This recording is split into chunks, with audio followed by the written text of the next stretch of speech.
ஒரு தேர்தலை நடத்துகின்ற காசெல்லாம்னா நான் வந்து போலீஸில் கிட்டத்தட்ட 9 வருஷத்தில் சம்பாதிச்ச எல்லா பணமுமே அரவக்குறிச்சி எலெக்ஷனில் போயிடுச்சு. அதெல்லாம் நான் அப்படியே குருவியாக சேர்த்துற மாதிரி சிறுக சிறுக சிறுக சிறுக சேர்த்து வச்சுருந்தேன். டீசல் போடணும், பெட்ரோல் போடணும், அப்படி போடணும், இப்படி போடணும். எலெக்ஷன் முடித்த பிறகு சத்தியமாக நான் கடனாளியாக தான் இருக்கேன். இந்த நேரத்தில் மறுபடியும் ஒரு பாராளுமன்ற தேர்தலை சந்தித்து இப்போ தமிழக அரசியல் களத்தில் ஒரு பாராளுமன்ற தேர்தல்னா 80 கோடி ரூபாயிலிருந்து 120 கோடி ரூபாய் வரை அதுக்கு பணம் செலவு பண்ணணும் அப்படிங்கிறது ஜென்ரல் கணக்கு. ஓட்டுக்கு நீங்கள் 200 ரூபா கொடுத்தா கூட 12 லட்சம் பேருக்கு 200 ரூபா கொடுத்தீங்கன்னா 25 கோடி ரூபாய். அது ஓட்டுக்கு 500 ரூபா கொடுத்தீங்கன்னா 12 லட்சம் பேர்னா 60 கோடி ரூபாய். நான் ஒரு உதாரணமாக சொல்கிறேன். எல்லா கட்சியும் கொடுக்குதுன்னு நான் சொல்லிங்கன்னா இதை செஞ்சுட்டுலாம் வந்து நீங்கள் க்ளீன் பாலிடிக்ஸ்னு பேச முடியாதுங்கண்ணா. ஒரு மைக்கு முன்னாடி நின்று மேடையில் மைக் எடுத்துக்கிட்டு தமிழ்நாட்டில் க்ளீன் பாலிடிக்ஸ் கொடுக்குறோம், மாற்று அரசியலை கொடுக்க போகிறோன்னு பேசுகின்ற உரிமையும் தகுதியும் இழந்துரும். ஒரு மெம்பர் ஆஃப் பார்லிமெண்ட்டுக்கு வரக்கூடிய நிதியில் நீங்கள் கை வைப்பீங்களா? சம்பாதிச்ச செலவு பண்ண பணத்தை மெம்பர் ஆஃப் பார்லிமெண்ட்டுக்கு வர எம்பி லேட்லேருந்து கமிஷன் எடுத்து தான் அந்த பணத்தை சம்பாதிக்க போகிறோமா? அதனால் இது என்னுடைய தீர்க்கமான கருத்துங்கண்ணா. 2 வருஷம் பார்த்துட்டேன், எல்லாத்தையும் பார்த்தாச்சு.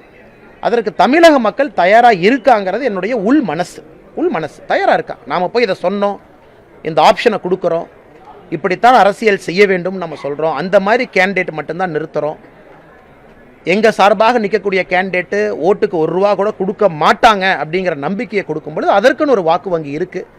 அதே நேரத்தில் நீங்கள் கேட்குறதையும் நான் வந்து இல்லை அப்படின்னு நான் அப்படியே உதாசீனப்படுத்த விரும்பலை. நீங்களும் அந்த அளவுக்கு அரசியலை பார்த்துருக்கீங்க. என்னை விட உங்களுக்கு அனுபவம் அதிகம். நான் 2 வருஷம் அரசியல் இருந்திருக்கேன். நீங்கள் 20 வருஷமாக வேறு மீடியா சேனல் நீங்கள் ஒர்க் பண்ணியிருக்கலாம், பார்த்துருக்கலாம். இது என்னுடைய ஒரு முழுமையான ஒரு தனிப்பட்ட கருத்துங்கன்னா, நான் அரசியலில் இதற்கு மேலே இருக்க வேண்டும், இப்படி நான் ஒரு அரசியல்வாதியாக இருக்க வேண்டும் என்றால் இந்த பாதையில் மட்டும்தான் பயணிக்க வேண்டும் என்கின்ற முடிவை நான் எடுக்க ஆரம்பிச்சிட்டேன். இப்படி தான் அரசியல் போகணும்னு நானும் என்னை மாற்றிக்கொள்ள விரும்பவில்லை. அப்படி மாற்றித்தான் ஒரு அரசியலில் இருக்கணும் அப்படின்னா அப்படிப்பட்ட அரசியல் எனக்கு தேவையில்லை என்கின்ற முடிவுக்கு நான் வந்துட்டேங்கன்னா, மக்கள்கிட்ட போய் சிறுக சிறுக ஒரு ஓட்டாக சேர்ந்தாலும் கூட சிறுதுள்ளி பெருவெள்ளம் என்பது போல் அது பெரிய ஒரு வெள்ளமாக மாறும் என்கின்ற நம்பிக்கை. நான் ஏற்கனவே சொன்னது போல் நான் ஒரு சிறிய மனிதன். எந்த கட்சியை பற்றி குறை சொல்வதற்கு எனக்கு அதிகாரம் இல்லை.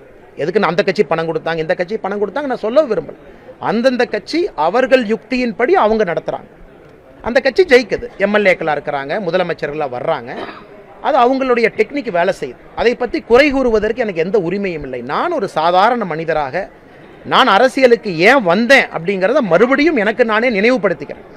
நானும் இதுக்குள்ளே குதித்து இப்படி மாறினா தான் தமிழகத்தில் அரசியல் பண்ணோம் அப்படின்னா அரசியல் வர வேண்டிய அவசியம் இல்லைன்னா வேறு வேலையை பார்த்துருக்கலாம். அதனால் இந்த எலெக்ஷன் வர்றதுக்கு என்ன 1 வருஷம் இருக்குது. இப்படிப்பட்ட ஒரு அரசியலை முன்னெடுக்க வேண்டும் என்பது என்னுடைய ஆசை.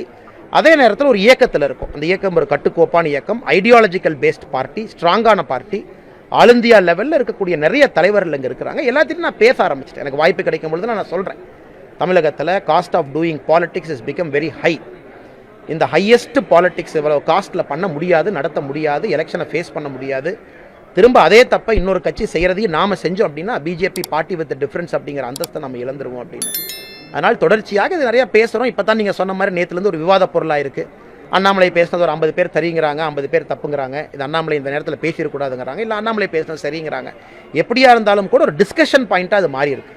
அது எப்படி வெளியே வரும்னு பார்ப்போம். மறுபடியும் நான் இந்த நேரத்தில் உறுதியாக சொல்கிறேன், இது யார் மேலேயும் வைக்கக்கூடிய ஒரு குற்றச்சாட்டு இல்லை. அவங்கவுங்க கட்சியை அவங்கவுங்க ரீதியில் நடத்துகிறாங்க.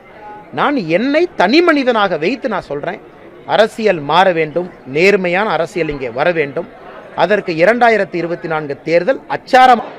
நான் இங்கே இருக்கக்கூடிய அதிமுக நிர்வாகிகிட்ட போட்டேன்னா, இங்கே இருக்கக்கூடிய திமுக மாவட்ட செயலாளர் சண்டை போட்டேன்னா என் சண்டை என்ன என்பது உங்களுக்கு தெரியும். கோயம்புத்தூர் பாராளுமன்ற தொகுதியினுடைய மக்களுக்கும் தெரியும் அண்ணாமலை அந்த சண்டை என்ன.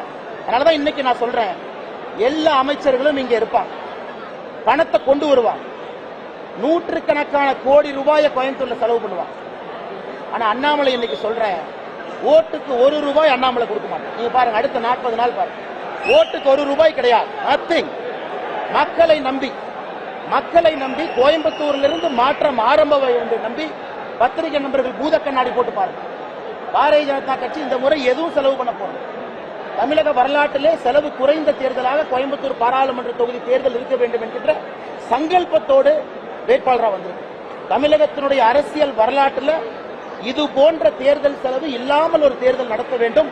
மக்களுக்கு உண்மையான ஜனநாயகத்தை காட்ட வேண்டும். நெக்ஸ்ட் மீடியா நண்பர்கள் சொல்றது, அடுத்த 40 நாட்கள் என்னுடைய பிரச்சாரத்தை, பாரதிய ஜனதா கட்சியினுடைய பிரச்சாரத்தை கோயம்புத்தூர்ல நீங்க பூத கண்ணாடி போட்டு பார்க்கணும். பூத கண்ணாடி போட்டு பார்க்கணும். பாரதிய ஜனதா கட்சி ஏதாச்சும் ஒரு மாடல் கூட வயலேஷன் பண்றாங்களா, பூத கண்ணாடி போட்டு பார்க்கணும். நான் சவால் விடுகின்றேன், எதிர்கட்சி நண்பர்கள் 33 மாதமாக சம்பாதிச்ச ஆயிரக்கணக்கான கோடி ரூபாய் பணத்தை வந்து கொட்டு, எல்லார்த்தையும் இறக்குங்க, எல்லா அமைச்சர்களையும் கொண்டு வந்து கேம்ப் போடும், முதலமைச்சரை வந்து தங்க வைங்க. ஆனால் கோயம்புத்தூர் மக்கள் இந்த முறை தமிழக அரசியலுடைய மாற்றத்தை ஜூன் 4ஆம் தேதி கோயம்புத்தூர் பாராளுமன்ற தொகுதியிலிருந்து அதை ஆரம்பிப்பார்கள். அதற்கு நீங்களும் நானும் சாட்சியாக இருக்கேன். நான் ஏதோ பெரிய வேட்பாளர் அப்படிலாம் பார்க்காதீங்க. கோயம்புத்தூரை மக்களை நம்பி அவர்களோடு சேர்ந்து மாற்றம் இங்கிருந்து ஆரம்பிக்க வேண்டும். 2 ஆண்டுகளில் இந்த மாற்றம் தமிழகம் முழுவதும் எடுத்துச் செல்ல வேண்டும் என்பதற்காக இங்கே வந்திருக்கக்கூடிய ஒரு சாதாரண நபராக பாருங்கள். நிற்க வைத்திருக்கக்கூடிய வேட்பாளர்கள் அனைவருமே முத்தான, உங்களுக்கு பணி செய்து அதன் மூலமாக அரசியல் மாற்றத்தை கொடுக்க வேண்டும் என்று வந்திருக்கக்கூடிய வேட்பாளரை நிற்க வச்சிருக்காங்க. வலைவீசி வேட்பாளர் மாத்துறாங்க. நாமக்கல் வேட்பாளர், இன்னும் சொல்ல நேரத்தில் 2 கட்சியுமே வேட்பாளர் மாற்றுவாங்க. பாரதிய ஜனதா கட்சியை பொறுத்தவரை தெளிவாக இருக்கின்றோம். தமிழக மக்களுக்கு எங்களுடைய கட்சியின் சார்பாக எல்லா அடிப்படை விஷயத்தை மாற்றணும். தமிழ்நாடு முழுவதுமே 2 ஆண்டுகள்ல வளர்ச்சி பணியை கொண்டு வரணும். மோடி ஐயா அவர்கள் 2024 பாரதிய ஜனதா கட்சியினுடைய எம்பிக்களுடைய வேலையை 2024 அசம்பிளி தேர்தலுக்கு பயன்படுத்த போறாங்க. ஒரு பெரிய திட்டத்தோடு களத்தில் இருக்கின்றோம். அனுபவம் வேண்டும், இளமை வேண்டும், நேர்மை வேண்டும், எல்லாம் வேண்டும் என்று 19 வேட்பாளர்களும் கூட அதன் அடிப்படையிலே கொண்டு வந்திருக்கிறார்.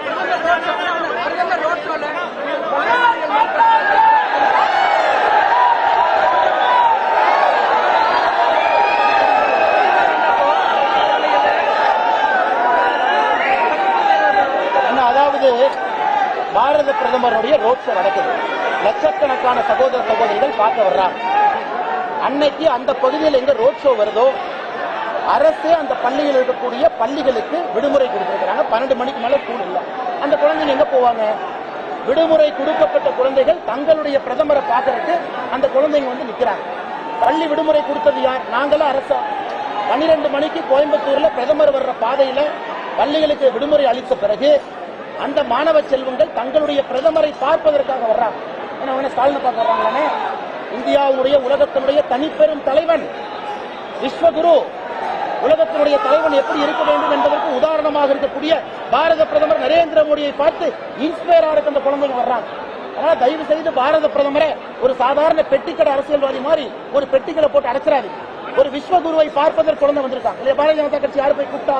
12 மணி ஸ்கூல் லீவ் விட்டது யாரு? லீவ் விட்ட பிறகு குழந்தைங்க எங்க போவாங்க? அந்த குழந்தைகள் வந்து பார்க்கறாங்க. நாங்க போய் கூப்பிட்டு வந்தோமா?